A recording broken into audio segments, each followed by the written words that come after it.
Assalamualaikum warahmatullahi wabarakatuh. Perkenalkan, saya Indah Febriani MKom, salah satu dosen program studi Sistem Informasi STIN Padang. Pada kesempatan ini, izinkan saya menyampaikan pernyataan diri dosen dalam unjuk kerja Tridharma Perguruan Tinggi, PDD, UK, TPT di bidang pengajaran. Tujuan dari pemaparan ini adalah untuk salah satu persyaratan mengikuti sertifikasi dosen pada tahun 2025. Salah satu mata kuliah yang saya ambil sebagai contoh video pembelajaran adalah mata kuliah e-commerce. Mata kuliah e-commerce ini merupakan salah satu mata kuliah wajib berbobot 2 SKS dan dibuka di semester genap untuk mahasiswa semester 2. Untuk mencapai proses pembelajaran yang maksimal, saya menggunakan sistem pengajaran DIA, yaitu Delivery, Interaction, and Assessment.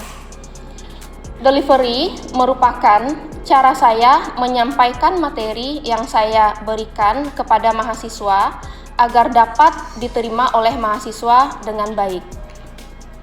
Interaction merupakan interaksi antara saya dan mahasiswa dalam melakukan pembelajaran agar capaian pembelajaran dapat tercapai. Saya memberikan kesempatan kepada mahasiswa yang kurang paham tentang materi perkuliahan untuk mengajukan pertanyaan. Jika tidak ada yang bertanya, maka saya akan mengajukan pertanyaan kepada mahasiswa tersebut terkait dengan materi perkuliahan. Hal ini saya lakukan guna melihat sejauh mana pemahaman mahasiswa terkait materi perkuliahan yang telah saya sampaikan. Dan assessment merupakan pemberian tugas kepada mahasiswa guna mengukur kemampuan mahasiswa itu sendiri, dan hal ini saya lakukan secara objektif. Berikut beberapa poin-poin penting yang akan saya paparkan dalam video ini. Yang pertama, deskripsi mata kuliah. Yang kedua, capaian pembelajaran mata kuliah.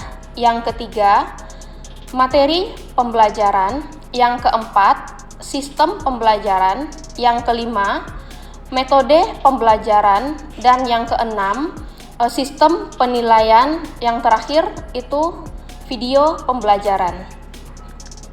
Mata kuliah e-commerce memberikan pemahaman kepada mahasiswa mengenai konsep e-bisnis dan e-commerce, faktor-faktor yang berhubungan dengan dasar-dasar bisnis, serta hubungannya dengan teknologi informasi dan e-bisnis, khususnya e-commerce. Adapun capaian pembelajaran dari mata kuliah e-commerce ini adalah yang pertama, mahasiswa mengerti dan memahami definisi, ruang lingkup, dan model bisnis e-commerce. Yang kedua, mahasiswa mengerti dan memahami perkembangan e-commerce. Yang ketiga, mahasiswa dapat memahami bagaimana bisnis retail di internet. Yang keempat, mahasiswa dapat memahami perilaku konsumen e-commerce. Yang kelima, mahasiswa dapat memahami sistem multi-level marketing atau MLM dan perbedaan antara bisnis retail dan sistem multi-level marketing atau MLM ini. Yang keenam, mahasiswa memahami etika dan aspek hukum dalam e-commerce. Pembahasan selanjutnya yaitu mengenai materi pembelajaran yang diajarkan pada mata kuliah e-commerce. Yang pertama itu pengenalan e-commerce, yang kedua e-commerce di Indonesia, yang ketiga retail pada internet, yang keempat perilaku konsumen e-commerce, yang kelima sistem MLM, yang keenam filosofi MLM, yang ketujuh etika dan aspek hukum e-commerce. Adapun sistem pembelajaran yang saya terapkan yaitu sistem pembelajaran sinkronus dan asinkronus. Sinkronus itu dilakukan dengan tatap muka di kelas Dan asinkronus dilakukan dengan memanfaatkan si akad kampus untuk mengakses materi dan penguploadan tugas. Metode pembelajaran yang digunakan yaitu metode pembelajaran blended learning yang dilakukan dengan menggabungkan pembelajaran di kelas dengan pembelajaran yang menggunakan teknologi informasi dan komunikasi atau TIK seperti si akad kampus sebagai platform e-learning.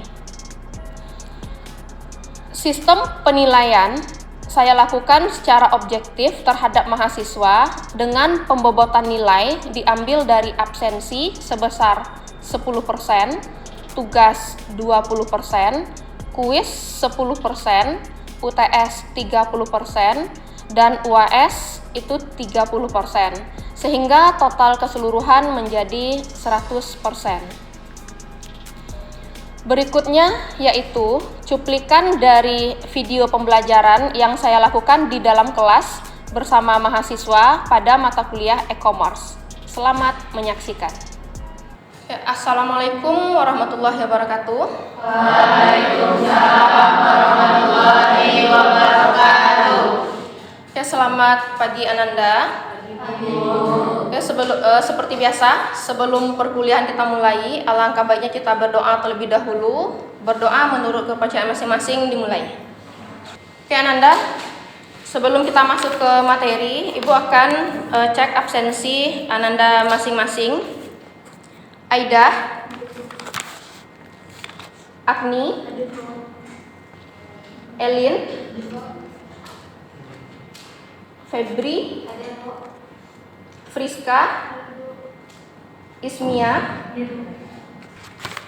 Ananda jangan lupa juga untuk mengambil absensi online kita di portal akademik.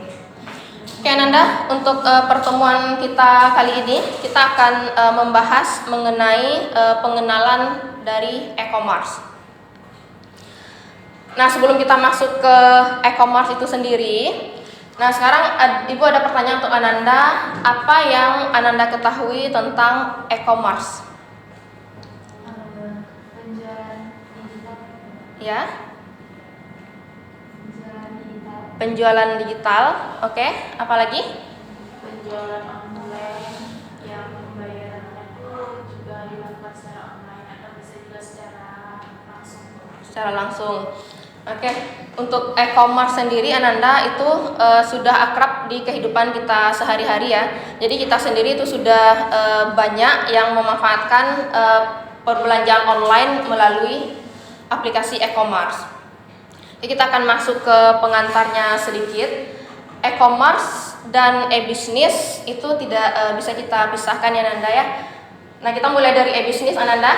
E-business dia merupakan penggunaan IT khususnya teknologi jaringan dan komunikasi untuk meningkatkan cara dari organisasi atau perusahaan dalam melakukan seluruh proses bisnisnya. Nah, kemudian nanti proses bisnis ini itu mereka akan memanfaatkan teknologi IT.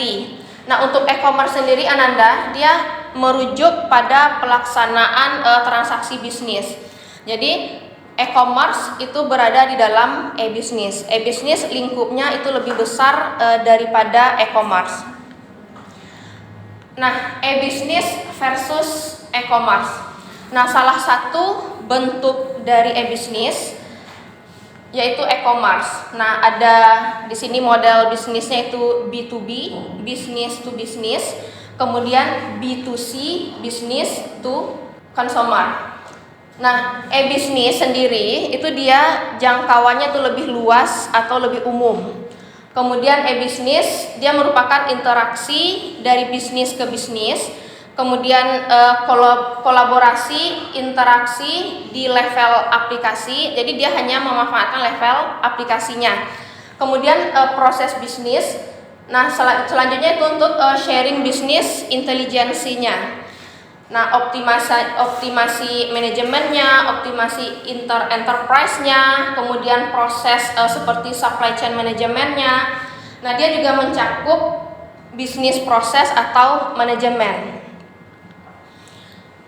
Kemudian untuk e-commerce, dia merupakan fasilitas dari transaksi komersialnya, Ananda. Nah, dia menggunakan dahulu itu ada ID untuk mengirimkan dokumen komersial seperti order pembeliannya. Nah, kalau sekarang itu dia sudah berbasis website. Misalnya ada e-shopping cart, kemudian e-payment, dan banyak lagi contoh-contoh dari aplikasi e-commerce yang sudah bisa kita manfaatkan. Nah, jadi Ananda, penjualan dan pembelian produk, kemudian jasa, service, dan transfer itu sudah menggunakan alat komunikasi digital. Nah, karena itu ada E di depannya, elektronik. Nah, kemudian di sini termasuk di dalamnya display barang online-nya, kemudian sistem pemesanannya, tagihan, kemudian tata cara transaksi, dan pembayarannya nanti seperti apa. Nah, dia tidak mencakup ke bisnis proses atau manajemennya. Jadi untuk e-commerce dia tidak termasuk ke dalam proses manajemen yang ada di dalam perusahaan tersebut. Nah, kalau yang mencakup ke proses ataupun manajemennya itu e-bisnis. Nah, ada siklus penerapan IT di dalam bisnis, Ananda. Yang pertama, teknologi kita pakai itu hanya sekedar untuk proses otomatisasi dalam pengolahan informasinya. Kemudian teknologi bergeser ke arah upaya membangun konfigurasi rantai bisnis yang terintegrasi. Nah, kemudian peran dari teknologi itu secara nyata mempengaruhi perubahan model bisnis perusahaan. Nah, ini siklus penerapan IT di dalam bisnis. Nah, selanjutnya ada sebuah gambar. Ini dari arsitektur aplikasi e-bisnis. Nah, ini semuanya hal-hal yang mencakup di dalam e-bisnis. Mulai dari supply chain manajemennya, enterprise resources planning, kemudian customer relationship management, kemudian selling chain manajemennya. Nah, untuk yang di dalam e-bisnis ini, Ananda, si perusahaan dia akan mengutamakan customer relationship manajemennya. Kenapa? Kita harus menjaga hubungan baik dengan si customer kita. Kira-kira itu kenapa perusahaan harus menjaga hubungan baik dengan customernya? Ada yang tahu? Supaya barang yang dihasilkan perusahaan itu bisa terjual terus-menerus. Ya, nah jadi di dalam e-bisnis itu si perusahaan dia akan berusaha untuk menjaga hubungan baik dengan si customernya. Nah, caranya mungkin dengan memberikan reward ataupun nanti ada lagi peluncuran produk-produk terbaru yang dibutuhkan sesuai dengan kebutuhan konsumen mereka. Nah, tujuannya nanti agar si konsumen ini mereka tidak beralih ke produk lain yang ada di perusahaan lain selain di perusahaan mereka. Nah, ini nanti akan kita jabarkan satu persatu yang Anda ya, arsitektur dari aplikasi e-bisnis ini. Nah, yang pertama itu ada enterprise business planning.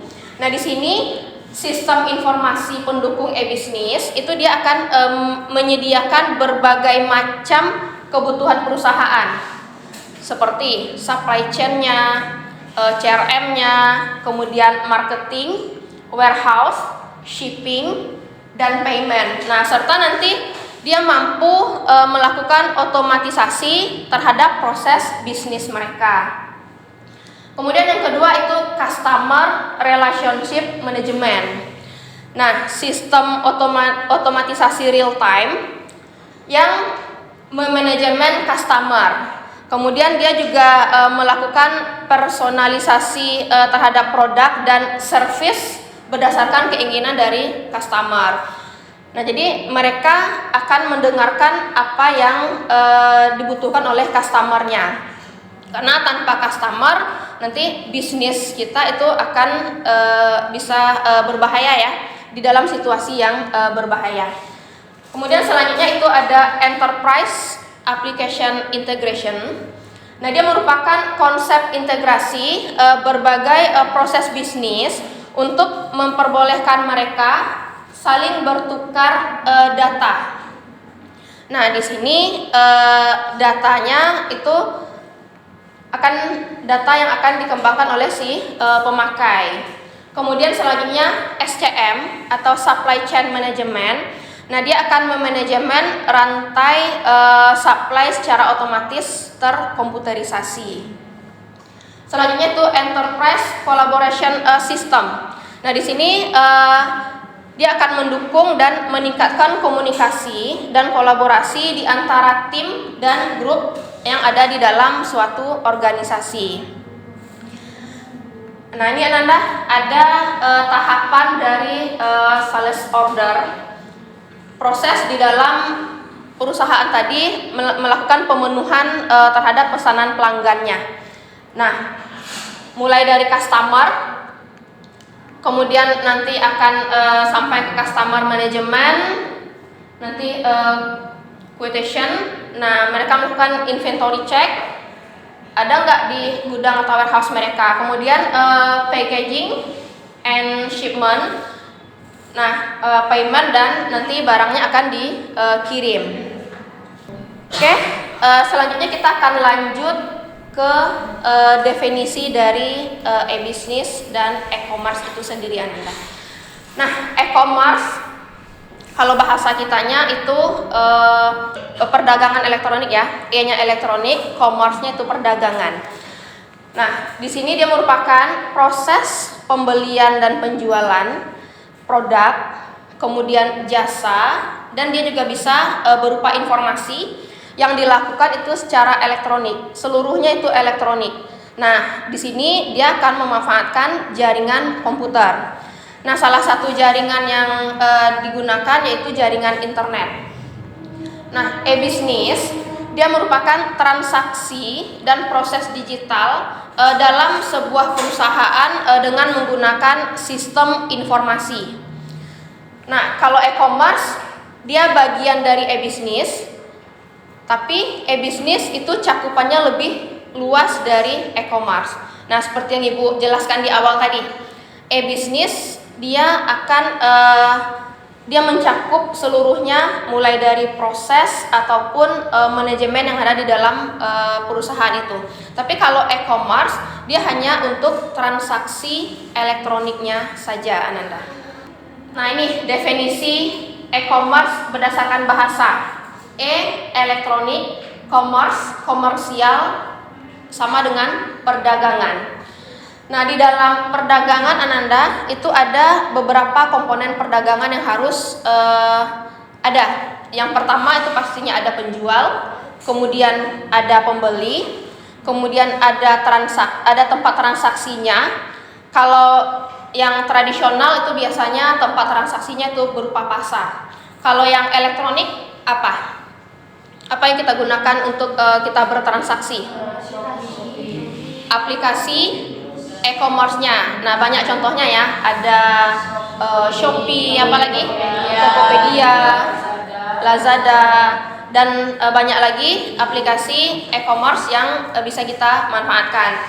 Kemudian yang keempat itu tentunya harus ada transaksi jual belinya atau pertukaran antara uang, barang, ataupun jasa.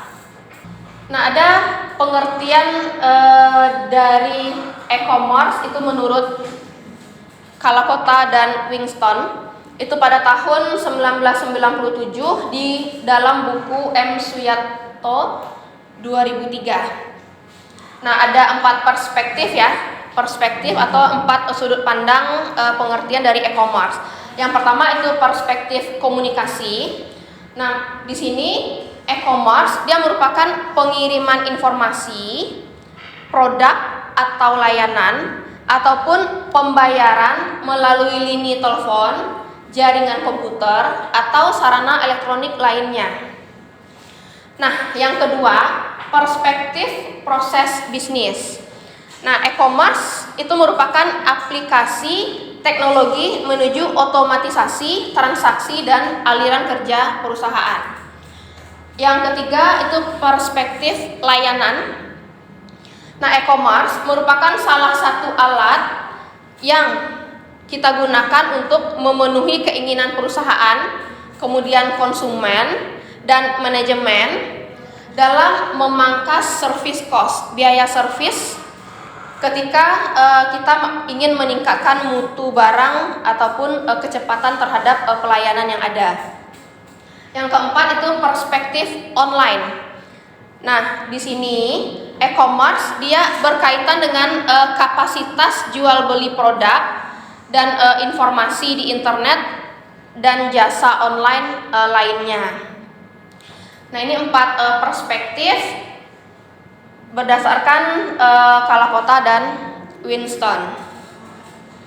Nah, selanjutnya ini menurut APEC, yaitu Asia Pacific Economic Cooperation. Nah, electronic commerce dia berkaitan dengan transaksi perdagangan barang, jasa secara elektronik yang dilakukan antara pihak-pihak terutama melalui sistem yang berbasis internet. Nah, dia terbuka untuk kita berinteraksi secara langsung dengan para pihak yang bukan yang ada di dalam perusahaan kita. Nah, jadi di sini ada beragam teknologi komunikasi, itu termasuk di dalamnya email, kemudian electronic data interchange, kemudian internet, intranet, dan extranet. Ini dapat kita manfaatkan untuk mendukung perdagangan elektronik ini, Ananda. Nah, e-commerce itu dapat kita definisikan, Ananda, dari beberapa perspektif. Yang pertama itu komunikasi dan yang kedua itu perdagangan. Nah, secara komunikasi dia merupakan pengiriman barang, jasa, kemudian informasi ataupun pembayaran melalui jaringan komputer ataupun sarana elektronik lainnya. Nah, sarana elektronik lainnya bisa kita manfaatkan apa? Selain komputer? Handphone, apalagi? Laptop, iPad. Nah, jadi banyak sarana elektronik yang bisa kita manfaatkan dalam perdagangan elektronik ini.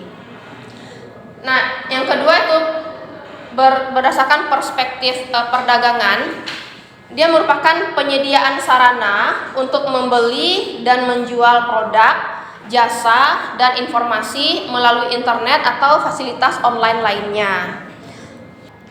Oke, jadi dengan kita memanfaatkan aplikasi e-commerce dimanapun, kapanpun, kemudian meskipun kita beda kota, beda negara, itu kita bisa melaksanakan transaksi penjualan dan pembelian.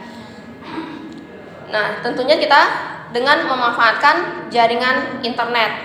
Kemudian untuk sistem pembayaran pun itu kita sudah dipermudah.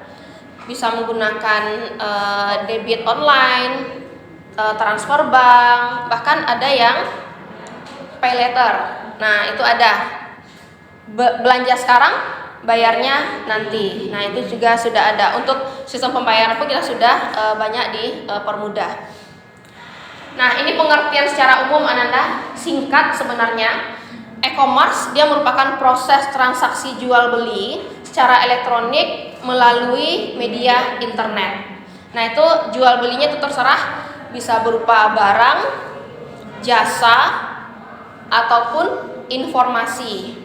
Bahkan ada orang yang menyediakan, misalnya kita butuh untuk pembelajaran online. Nah, kita bisa sewa aplikasi pembelajaran online. Nah, itu biasanya berlakunya tuh selama 1 bulan biasanya. Oke, ada beberapa komponen di dalam sistem perdagangan virtual sendiri, Ananda. Itu ada 7 komponen. Yang pertama itu tentunya ada hardware berupa perangkat keras.